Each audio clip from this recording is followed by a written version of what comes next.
We're tracking these reports of absolute chaos and infighting in the Trump White House. There is a lot of concern about the basically seemingly accurate reporting in the New York Times about the Epstein crisis inside the White House, but Donald Trump pushing back on that because I guess he's mad that the story is public.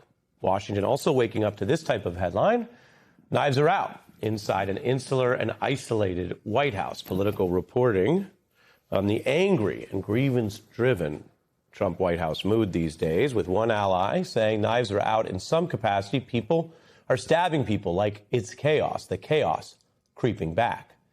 Another MAGA political operative quoted as saying Trump is pissed, and people are not recognizing the level of pissed that he is.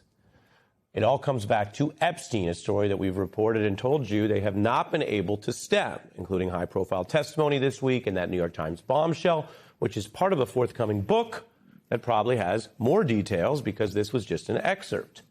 The Times reporting the rather unusual, somewhat embarrassing detail that they misused the National Security Situation Room to spin Epstein.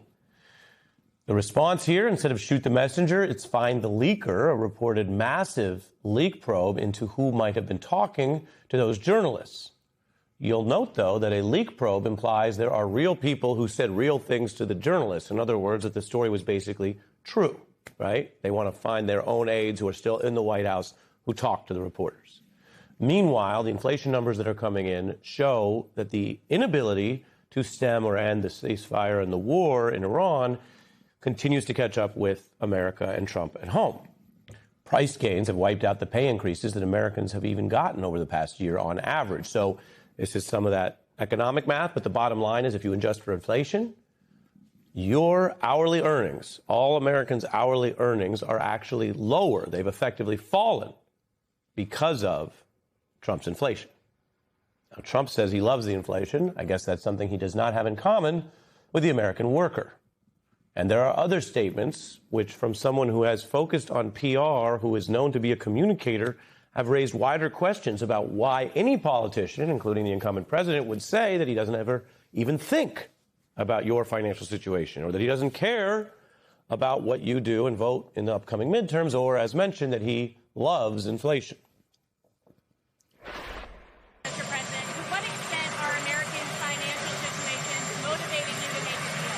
I don't think about Americans' financial situation. I don't think about anybody. I don't care about the midterms. Are you concerned, Mr. President, about the latest inflation number which came out this morning? Could that be a No, I love it. The numbers were great. You know what I really love? I love the inflation.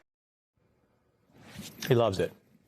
Meanwhile, in private, there are oil executives warning the White House that the gas price problem is only going to get worse. The Washington Post reporting on what were essentially private warnings. Americans paying at the pump. Federal workers, meanwhile, are preparing to host the UFC ring there at the White House. We have new footage. We should mention Trump also owns stock in the company behind this fight.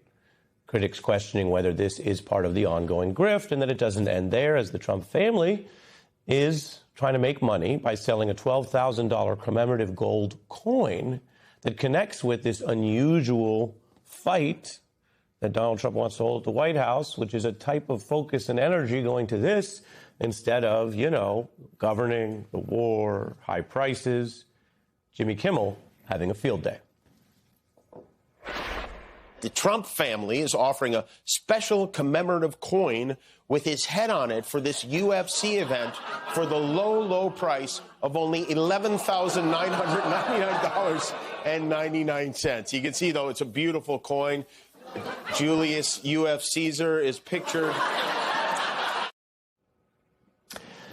If you forget the last many years of politics, if you go back to, say, 2014, 2013, before Trump was even really floating this run, it's like the Simpsons episode that imagined it, or any other cartoon. The fact that it's really kind of the most absurd version of Donald Trump, hawking the coins and the products and the wrestling and the reality TV gambits.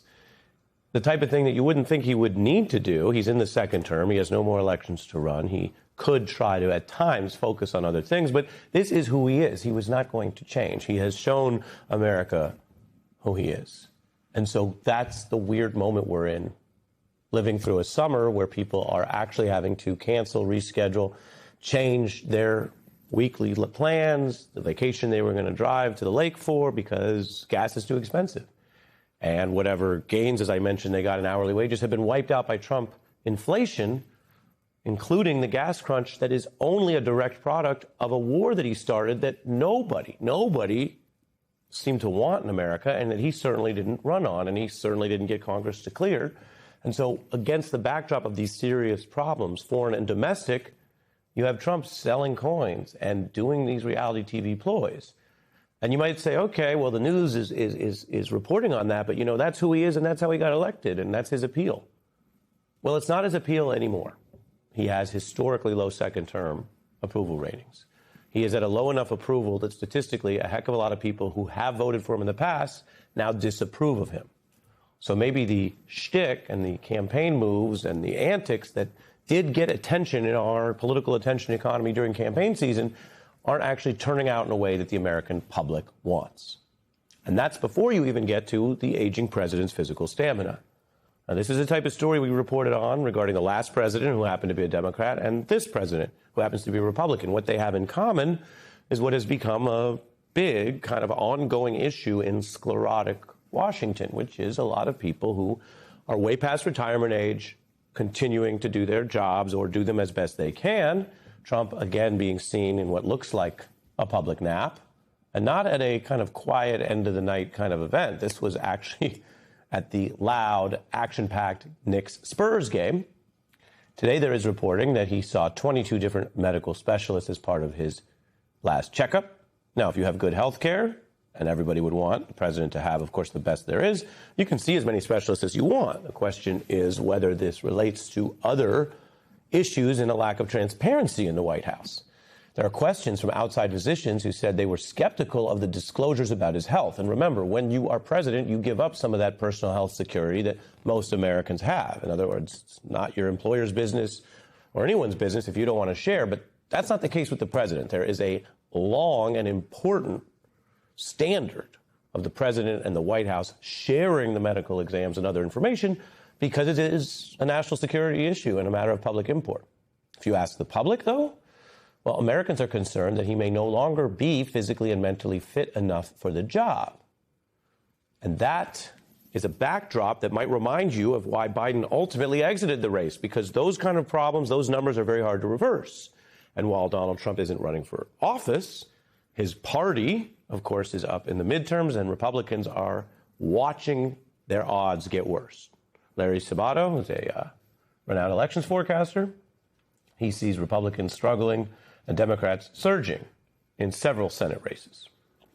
Take it all together, and what do you have here? A kind of a doomsday of problems. We didn't have to be at war. Trump started the war. So we didn't have to have a gas crunch. The war caused that.